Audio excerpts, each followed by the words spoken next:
Nyt me lähdetään tutkimaan sängystä, löytyykö sieltä luteita. Tämä on nyt osa 1.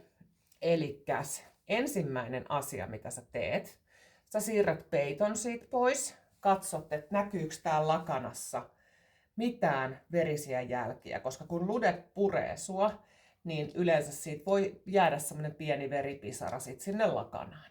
Toki sitä ei havaitse tummasta lakanasta niin kuin tässä nyt on, mutta se täytyy silti katsoa.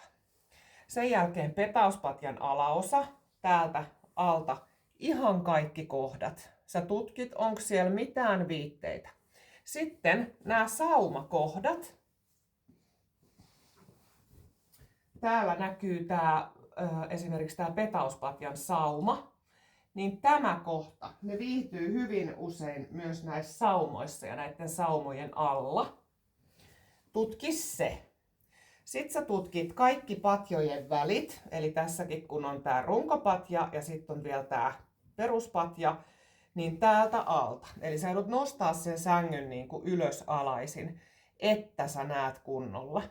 Ne voi olla täällä näissä saumakohdissa muun muassa. Sitten ne voi olla täällä alasaumassa, täällä.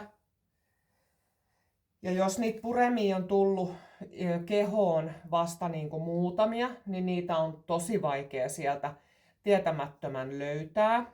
Että sit niin kuin, toki suositellaan aina, että ammattilainen paikalle. Mutta sitten kun sä oot sen kääntänyt sen sängyn, niin mä näytän sitten tuossa osassa 2, että miten se sieltä sängyn alta tutkitaan. Koska se ei riitä, että sä tutkit vaan tästä päällisin puolin. Kun ne luteet on paljon muuallakin, ne ei ole aina vaan sängyssä. Ne voi olla ihan missä vaan täällä sun makuuhuoneessa.